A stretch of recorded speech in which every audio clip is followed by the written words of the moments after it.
Olá, meus queridos amigos, estamos de volta com um vídeo especial e o vídeo de hoje no canal é sobre direito. Tema que tem sido bastante discutido no momento com a promulgação da lei anticrime. Trata-se da figura dos juízes das garantias dentro desta nova normativa. Antes disso, peço que vocês deem seu like, comentem, importantíssimo para o canal crescer, e inscrevam-se. Compartilhem para as pessoas que gostam de filosofia, de direito e de literatura. Vamos lá? Pois bem, o tema do momento no Brasil é a figura do juiz das garantias. Este vídeo traz a minha visão sobre o assunto a partir de uma tentativa de interpretar alguns elementos dessa lei, alguns artigos, sobretudo o foco nessa questão central. Como todos devem saber, a lei trouxe uma série de mudanças na legislação penal e processual penal brasileira, dentre outras legislações. Contudo, ela é muito extensa, as mudanças foram importantes, digo desde já, a maior parte delas é bem-vinda. Contudo, um vídeo muito extenso não seria importante, porque não seria interessante, porque as pessoas no YouTube não têm uma coisa chamada paciência. Então, todo vídeo maior do que 5 minutos as pessoas não querem assistir, por isso eu vou tentar, num exercício supremo, fazer uma síntese e ficar só em alguns pontos que eu achei interessantes e, sobretudo, entender esse momento da fase preliminar à investigação, ou melhor dizendo, à ação penal, a fase preliminar, que é a fase de investigação, onde vai aparecer a figura nova do juiz das garantias, ok? Desde já também dizendo que essa é a minha visão sobre o assunto e eu vou tentar ser o mais objetivo possível em relação a essa questão. Então vamos lá. O que veio trazer a nova lei? A nova lei é chamada de pacote anticrime, ela é o projeto que vinha sendo debatido, houve mudança nesse projeto, nem tudo que estava na redação original passou, contudo, uma boa parte acabou sendo acolhida. A lei promove mudanças na legislação penal e processual penal brasileira. E lá no seu artigo 1º, ela traz a seguinte dicção: esta lei aperfeiçoa a legislação penal e processual penal. Por que eu destaquei o artigo 1º? Apenas por curiosidade. Esse termo aperfeiçoa, o verbo aperfeiçoar, não é comum na técnica legislativa, na redação legislativa brasileira. Geralmente, quando uma lei vem para mudar algo, ela aparece com o verbo esta lei revoga, esta lei altera a legislação. Não é muito comum nós encontrarmos o termo altera. A primeira vez, quero dizer a vocês, posso estar errado, mas a primeira vez que eu vejo na redação da legislação brasileira o termo esta lei aperfeiçoa a legislação penal e processual penal. Eu trago isso só a título de curiosidade. Ok? Então, a dicção do artigo 1º diz que a lei vem aperfeiçoar. Tá? Bem, a principal mudança, e que é a fonte de tantas celeumas, é a figura do tal de juiz das garantias. Mas, gente, o que é o juiz das garantias? Não existia na nossa lei processual penal, não existia no nosso sistema jurídico penal.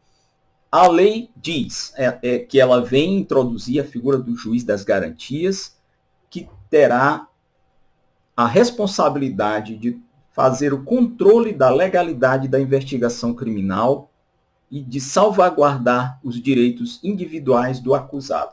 Portanto, em síntese, a principal e mais importante função desta novel criatura, que é o magistrado, que vai se especializar apenas na fase de investigação criminal, na fase preliminar ao processo penal propriamente dito, é o tal de juiz das garantias. Como vocês veem aí, o texto da lei diz que ele vai controlar a legalidade da investigação criminal. Portanto, ele vai fazer uma espécie de controle da ação da autoridade policial, ou seja, da Polícia Civil ou da Polícia Federal, no âmbito do IP. O que é o IP? O inquérito policial. E visará, com isso, salvaguardar os direitos individuais do acusado. Portanto, aquilo que é de ordem constitucional, os direitos fundamentais, os direitos do indivíduo serão vistos, serão fiscalizados por este juiz, que é o juiz das garantias. Tudo bem? Então, hoje, meus amigos, minhas amigas, deixem seu like, não esqueçam, se vocês estiverem gostando, que bom que vocês estão aqui. Vamos lá. Como funciona hoje a nossa sistemática processual penal? Atualmente, é um só juiz, o juiz criminal, que participa da fase tanto preliminar ou fase de inquérito, do inquérito policial, e é o mesmo juiz criminal lá da vara criminal que vai proferir a sentença, porque ele foi o primeiro a tomar conhecimento do fato. Artigo 73 do CPP. Isso chamamos prevenção, ou seja, o juiz que primeiro conhece do fato, da causa, da matéria penal que é levada a ele, ainda na fase do IP, ainda na fase do inquérito penal, ele torna-se prevento. E é ele quem irá presidir todos os atos processuais até a sentença, ok? A partir das mudanças legislativas, nós teremos o juiz das garantias, que não existia. Esse juiz vai atuar somente na fase da investigação. Repito, na fase da investigação. E o outro juiz, o juiz da vara criminal, continuará a sua jurisdição, prestando a sua jurisdição na fase de instrução e julgamento, ou seja, na segunda etapa do processo penal.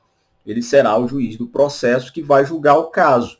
Ele vai colher as oitivas em audiência, ele vai determinar diligências caso necessário, vai apreciar os pedidos das partes no decorrer da instrução processual e vai dar a sentença de mérito, a sentença final, decidindo o caso e aplicando ou não uma punição para o acusado, para o réu.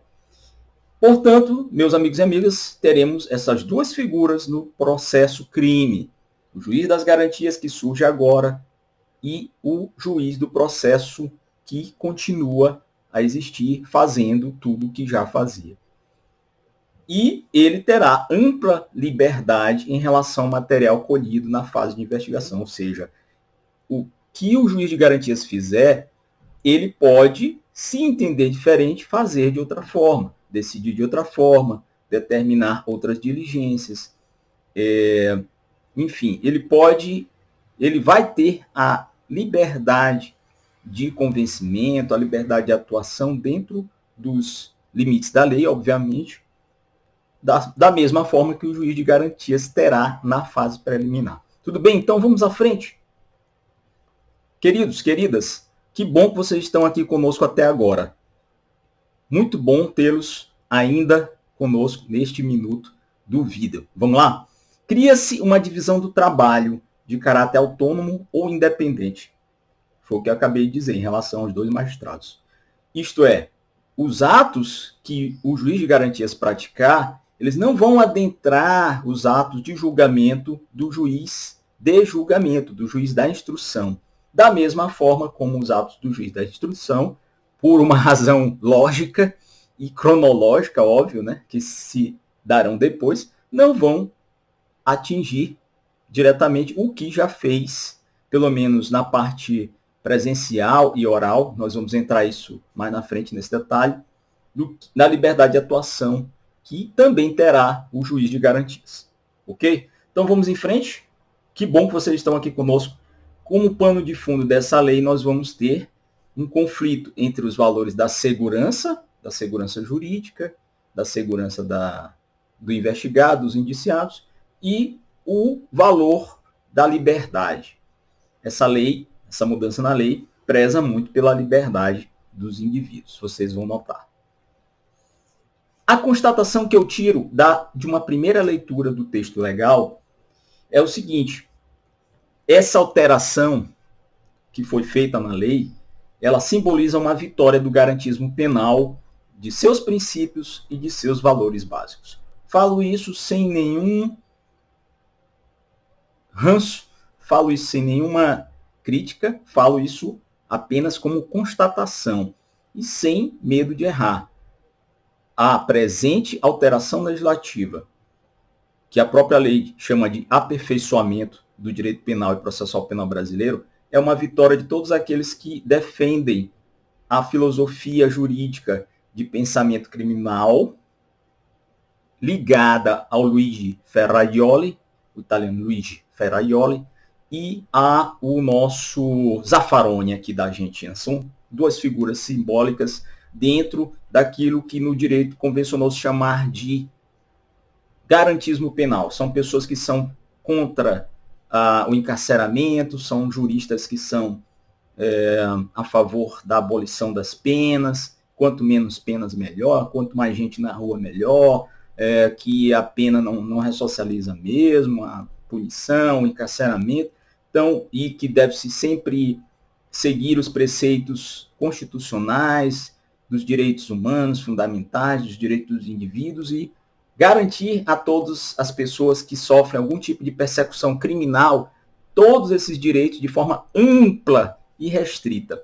Então, essa modificação ela é uma clara vitória do garantismo penal. As pessoas que pensam nessa linha, elas ganharam, elas venceram com essa nova legislação. Seja a tese da defesa, os advogados, os defensores públicos, seja as pessoas do Ministério Público que também seguem essa linha, e seja os magistrados que têm um perfil garantista ou hipergarantista, né? Como temos muitos no Brasil. Essa é a minha constatação, ok? Então, passando em frente, a gente vai falar da figura do ativismo judicial. Antes de entrarmos no texto da lei, nós vamos analisar com vocês que estão comigo até este minuto do vídeo. Muito bom, deixem seu like, compartilhem se vocês gostaram. Outras pessoas podem ter interesse em assistir ao vídeo, ok? O ativismo judicial é a experiência, do ativismo judicial, tem mostrado que certos magistrados, não só no Brasil, no mundo todo, adotam esse ativismo judicial excessivo na investigação criminal. Ou seja, há juízes que saem da sua posição de neutralidade, entre aspas, de imparcialidade, que é aquilo que pede a norma e que pede a própria função jurisdicional, e passam a se envolver demais com a fase investigativa, com a fase inquisitiva, com a fase de investigação criminal, a fase do IP, do inquérito policial. E com isso acaba não só maculando a sua neutralidade ou a sua imparcialidade, como, por vezes, corroborando com algumas condutas que são tomadas na fase de investigação em desconformidade com a ordem jurídico-constitucional. Isso é uma constatação também que alguns doutrinadores, alguns juristas trazem para a gente a partir do porquê dessa novidade jurídica, tá? Na legislação. Então, amigos e amigas, nessa fase da investigação, que é a fase do inquérito policial, na fase de recebimento da denúncia, vai atuar o juiz das garantias. Na fase de julgamento, como eu acabei de dizer, é o juiz de julgamento que vai receber provas irrepetíveis, laudos, perícias, né, exames de corpo de delito, peças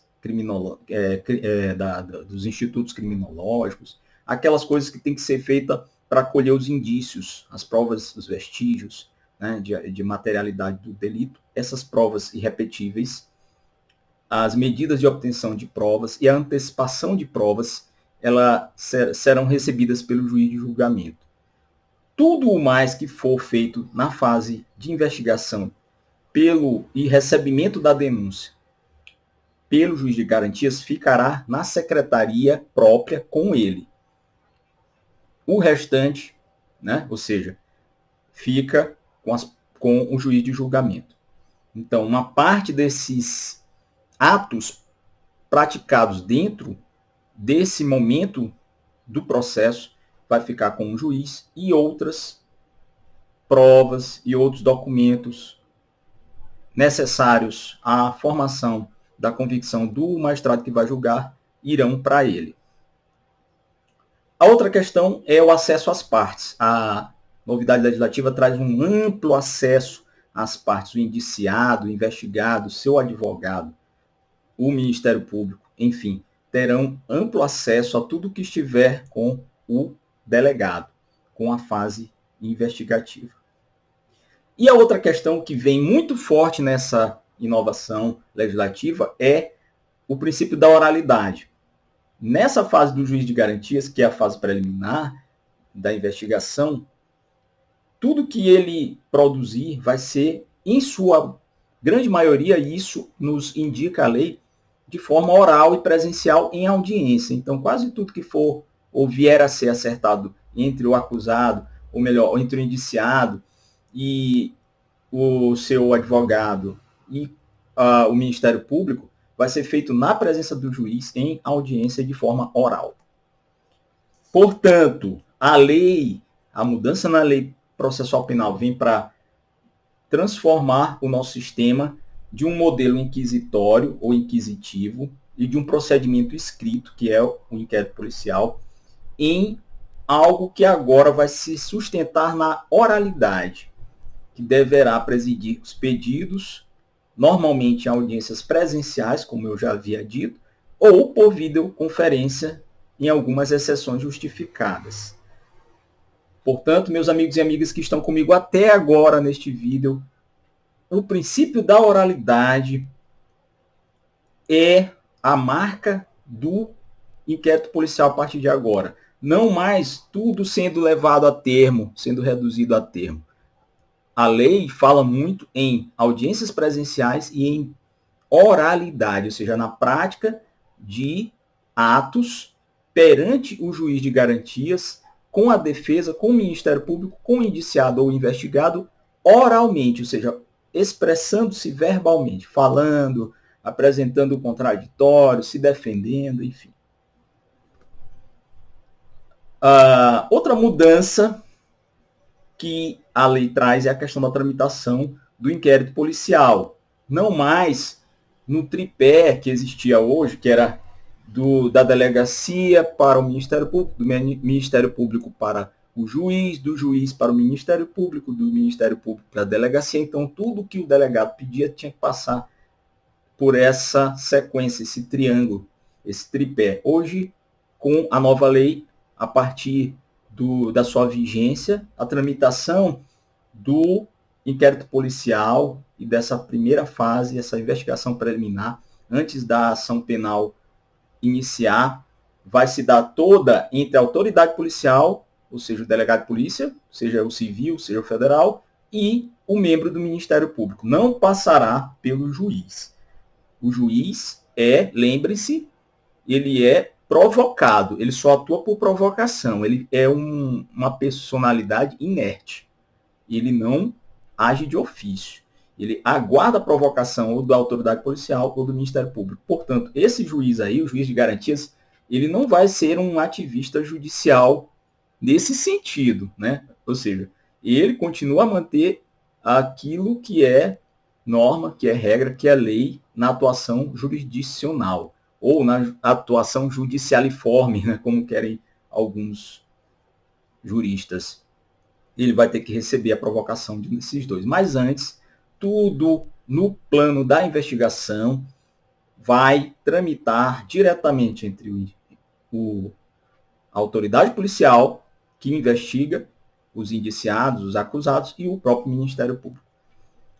A resolução 63 do Conselho de Justiça Federal, já existia há algum tempo, foi a base para essa mudança, ou seja, essa resolução já havia aplicado esse tipo de disciplina, esse tipo de procedimento nas investigações e nos inquéritos que tramitam perante a Polícia Federal. A Polícia Federal já fazia essa tramitação direta com o Ministério Público Federal. E agora, esse modelo vem para as esferas estaduais. A preocupação central da legislação, ao nosso ver, parece estar no respeito ao princípio acusatório, assim como na preservação da imparcialidade do juiz do processo. Por força desse princípio acusatório, o juiz que investiga ou que monitora a investigação não pode julgar a causa. Isso é muito importante. Aqueles que acham que o juiz de garantias vai ter uma atuação que prejudique, entre aspas, ok? Esse prejudique a atuação do juiz de julgamento da instrução, não se preocupem, porque ele vai fazer apenas a monitoração e a respeitar as garantias do acusado, do investigado, nesse primeiro momento. Ok? Ele não pode proceder de forma a entrar na esfera de atuação da jurisdição do juiz que vai julgar a causa, para não se comprometer. E isso por quê? Então, uma das razões pelas quais a lei mudou diz respeito ao que acontecia antes, quando o inquérito penal era inquisitivo, era de natureza inquisitória, ou seja, não havia defesa, não havia espaço para contraditório, porque era uma fase meramente administrativa, onde você vai colher provas e indícios de autoria de um crime, suposto crime, e agora não mais, porque ele vai ter também uma natureza acusatória, ou seja, a defesa vai ser plena, ampla, contraditório também, e o Ministério Público continua com a sua atuação funcional também resguardada. A figura do juiz das garantias, amigos e amigas que estão comigo até agora, que bacana, que legal, não extingue o inquérito policial ou outro procedimento investigatório. Vocês sabem, ou devem saber, que o IP, o inquérito policial, é presidido pela figura da autoridade policial, delegado de polícia, civil ou federal. E, por vezes, alguns procedimentos investigatórios que dão início à persecução criminal, persecução penal, têm início com o Ministério Público. Portanto, esse juiz não vem para extinguir o inquérito policial. A existência desse juízo não vai tirar a importância do IP, ele continua tendo sua importância.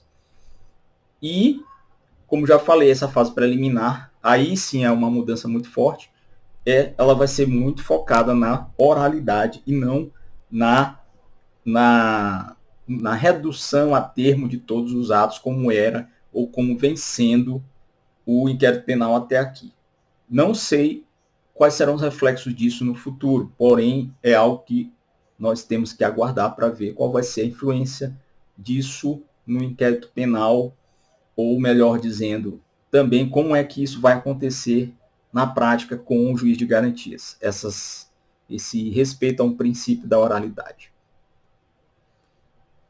Como eu já falei, o juiz de garantias ele não pode participar da segunda etapa da ação penal propriamente dita. Ele não vai julgar a matéria no final. Ele não vai sentenciar. Ele vai decidir algumas questões no início. Ele vai controlar a legalidade da investigação, mas ele não vai participar do julgamento final, da sentença.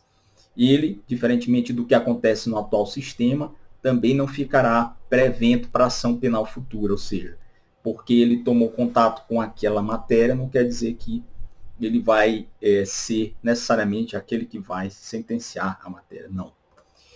E o juiz de garantias não é o juiz do inquérito. Muito embora pareça, a lei nos leve a achar que o juiz de garantias vai ser o juiz que preside o inquérito, entre aspas.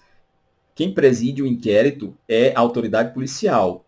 Ou, naquelas exceções, como eu já falei, o próprio Ministério Público, naquilo que a lei lhe permite dar início a uma investigação.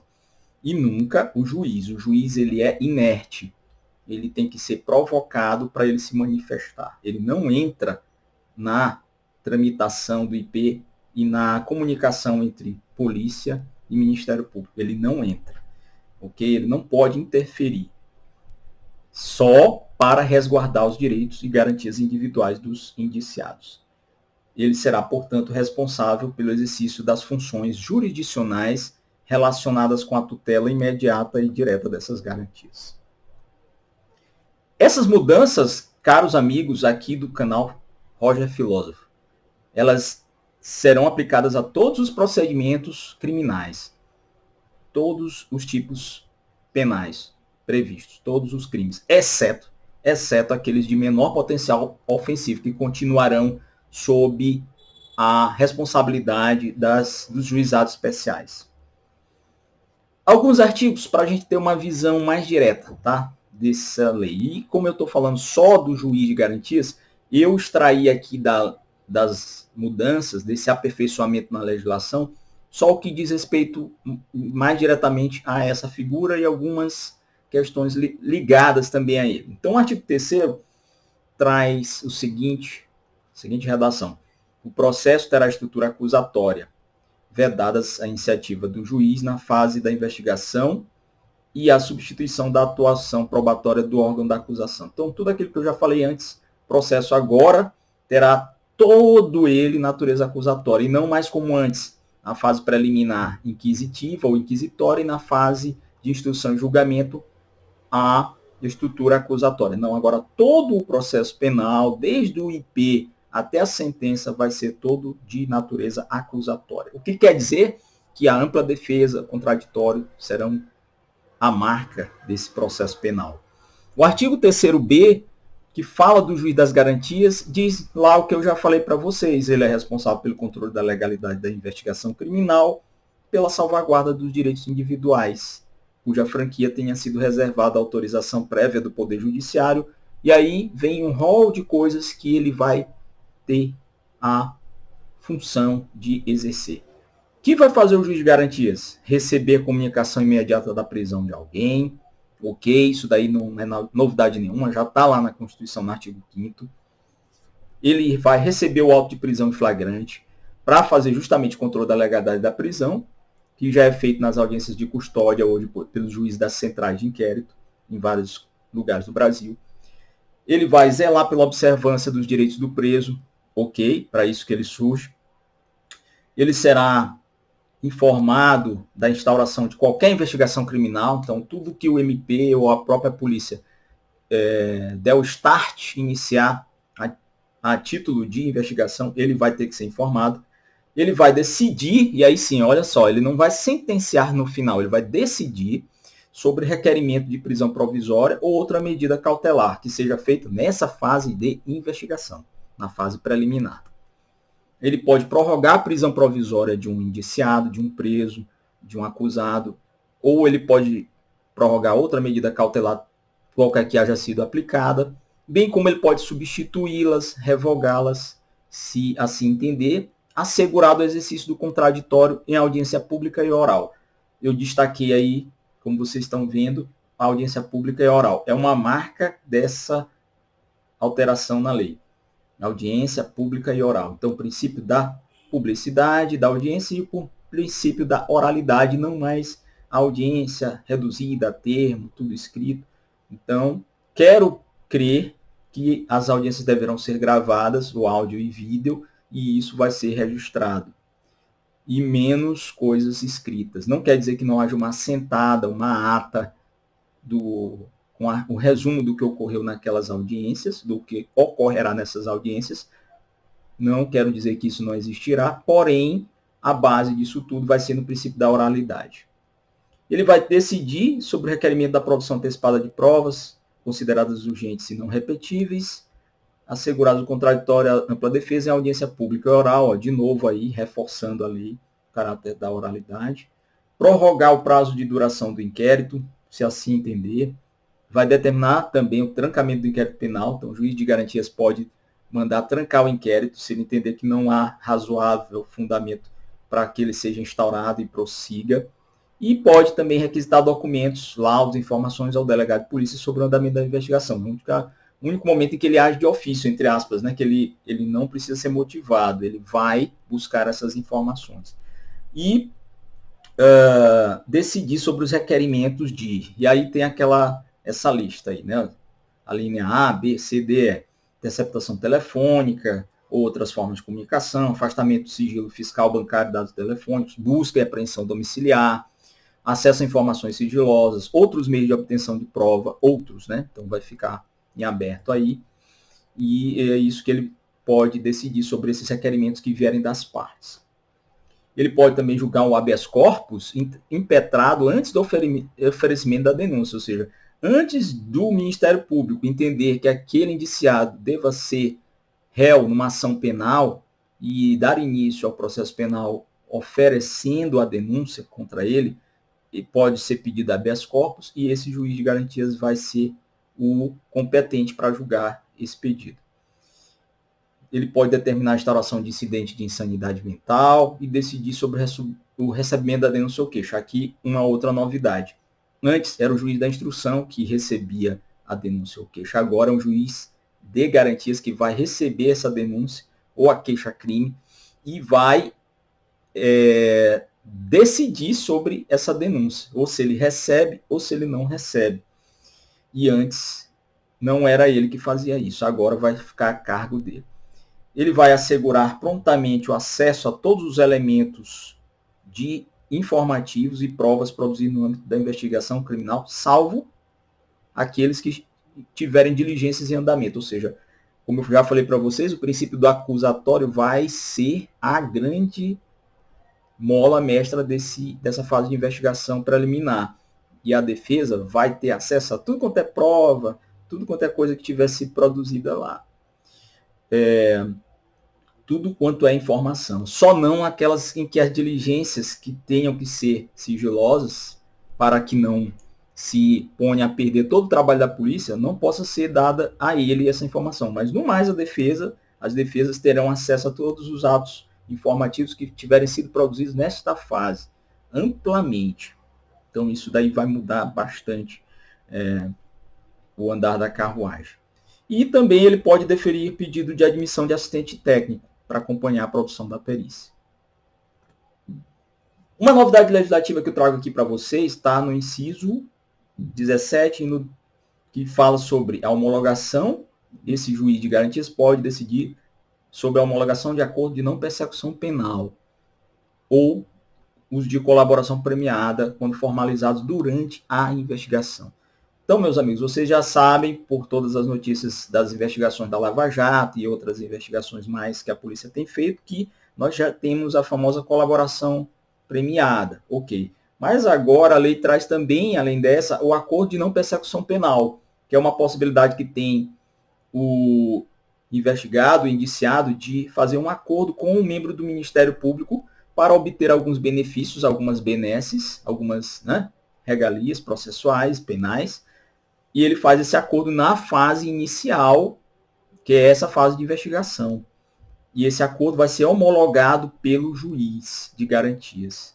Então, perante as partes, ele vai homologar. Isso é uma novidade. A competência dele abrange todas as infrações penais, exceto as de menor potencial ofensivo, como já falei, e ele termina, ou seja, o trabalho do juiz de garantias vai até onde, Rogério? Vai até o recebimento da denúncia ou queixa. Recebeu a denúncia, recebeu a queixa, aí ele vai passar para o juiz de instrução. Acabou o trabalho dele bem ali. Ali ele não dá mais pitaco, ele não atua mais, ok? Ouvi alguns colegas jurisconsultos, alguns colegas juristas, dizendo que o trabalho dele, na verdade, vai até a apresentação da resposta à acusação. Porque, na verdade, o juiz de garantias vai receber a denúncia. Se ele recebe, ele vai mandar citar o acusado vai ter que apresentar uma resposta à acusação, que é a defesa prévia, por assim dizer, dele. Quando ele apresenta essa defesa, aí sim acabaria o trabalho do juiz de garantias, que até aí ainda atuaria. Ouvi alguns colegas falar que é até aí que ele vai atuar, e não como a lei fala, o texto da lei fala que ele atua só até receber a denúncia. Mas dentro da própria lei diz que ele vai determinar a audiência, a marcação de audiência, o que ele vai intimar, lá tem que dizer, fazer a intimação, na verdade ele vai citar, que é o ato inicial que dá início à ação processual penal. Ele vai citar o acusado. Então, vamos ver isso, como é que vai ficar. E ele vai receber a denúncia e decidir também sobre questões, as questões pendentes vão ser decididas pelo juiz da instrução de julgamento. Ok? Então, até aí, tudo entendido? Espero que sim. Muito obrigado por estarem comigo até agora. Parágrafo 2º do artigo 3º-C fala: as decisões proferidas pelo juiz das garantias não vinculam o juiz da instrução e julgamento. Mais uma vez, não vinculam. Ou seja, o juiz da instrução e julgamento é livre para ter o seu convencimento. Ele pode entender totalmente diferente do que entendeu o juiz das garantias. e após o recebimento da denúncia ou queixa, ele vai reexaminar, underline, sublinha aí, a necessidade das medidas cautelares em curso, no prazo máximo de 10 dias. Opa, então o juiz que vem depois, o juiz da instrução, pega o trabalho do juiz das garantias e vai ver o que o juiz das garantias fez, vai ver se está segundo a lei, vai ver se está tudo ok, vai reexaminar o que foi feito, as medidas cautelares que foram aplicadas, tudo mais, e aí ele vai ter 10 dias para fazer isso, e ele pode, se entender diferente, revogar alguma coisa. Ele pode entender de forma diferente. O artigo 3º-D vai falar das comarcas, como é que vai funcionar isso. Diz a lei que onde houver apenas um juiz, os tribunais vão ter que criar um sistema de rodízio de magistrados, não diz como, então, tribunais de justiça, trabalhinho para vocês.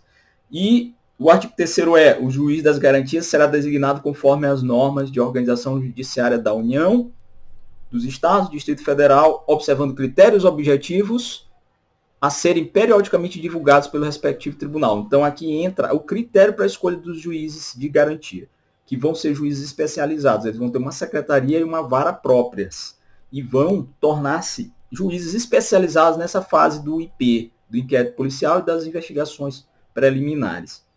E vai ter, portanto, em tese, mais celeridade. Isso vai dar mais celeridade. Os juízes, os tribunais, na verdade, deverão observar critérios para escolher quem serão essas pessoas, homens e mulheres, que exercerão a atividade, a função de juiz de garantias.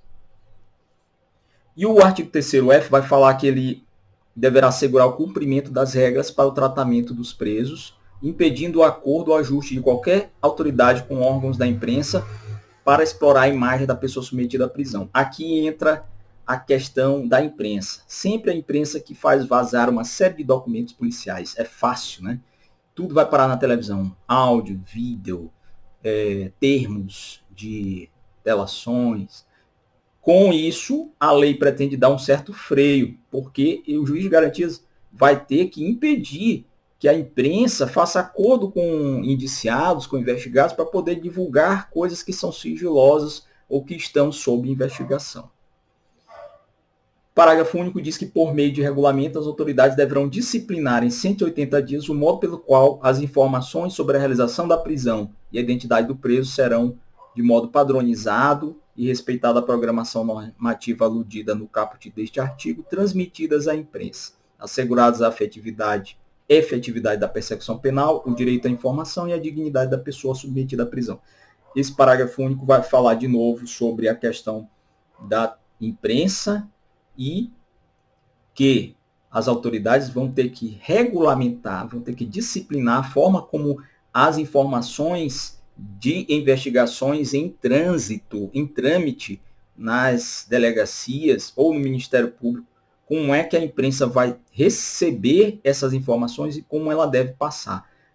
E o próprio texto fala aí que ela deve ser feita de modo padronizado, ou seja, eu quero crer, aqui na minha perspectiva, de que vai ter que se fazer um resumo bem objetivo e sem entrar em maiores detalhes para não atrapalhar as investigações, e só isso, e de forma padrão, ou seja, da mesma forma, o mesmo texto ser passado para todos os órgãos de imprensa. Não se vai poder deixar privilegiar a órgão de imprensa A ou B, que vai ter informações especiais, colhidas aos investigados para poder dar furo de reportagem, ok? Eu vou fazer sensacionalismo. Outros aperfeiçoamentos da lei anticrime que eu trago para a gente fechar esse vídeo. Ufa, estamos terminando. Gente, quem está comigo até agora, meu muito obrigado, eu amo vocês.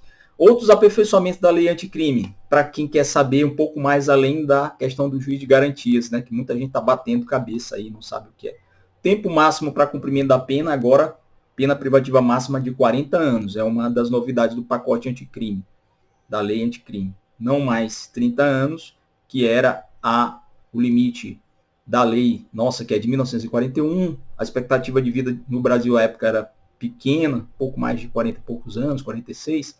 E hoje em dia, 30 anos já não é mais tanto tempo, muito embora seja considerável. Então, vai para 40 anos. Os homicídios com arma de uso restrito, a pena aumenta de 12 a 30 anos, né, quando alguém cometer um homicídio usando uma arma de fogo de uso restrito ou proibido. Serão criadas as ouvidorias para informantes do bem, serão órgãos que vão receber de qualquer cidadão, de qualquer pessoa, informações a respeito de crimes contra a administração pública, ilícitos, enfim. E a outra novidade é a liberdade condicional em crimes hediondos, nos quais haja morte.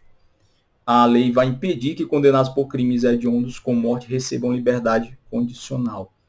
A execução imediata da pena de condenados em tribunal de júri, para condenados com pena acima de 15 anos, então começam a cumprir imediatamente a pena, se condenados apenas acima de 15 anos. Mais presídios de segurança máxima, que deverão ser construídos, e outros que já existem poderão ser adaptados para tornarem-se de segurança máxima.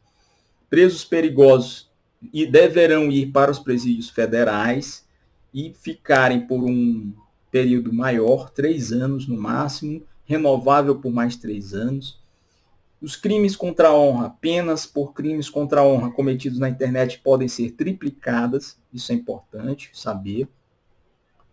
E, por fim, a criação de 3 coisas aqui interessantes. O banco de dados multibiométrico e impressões digitais, isso é muito importante para a perícia técnica e para a elucidação de crimes, essa parte científica. Então, vai se criar o Banco Nacional Multibiométrico e de impressões digitais para se armazenar todos esses dados, registros, impressões, íris, face, voz, para subsidiar investigações criminais no Brasil.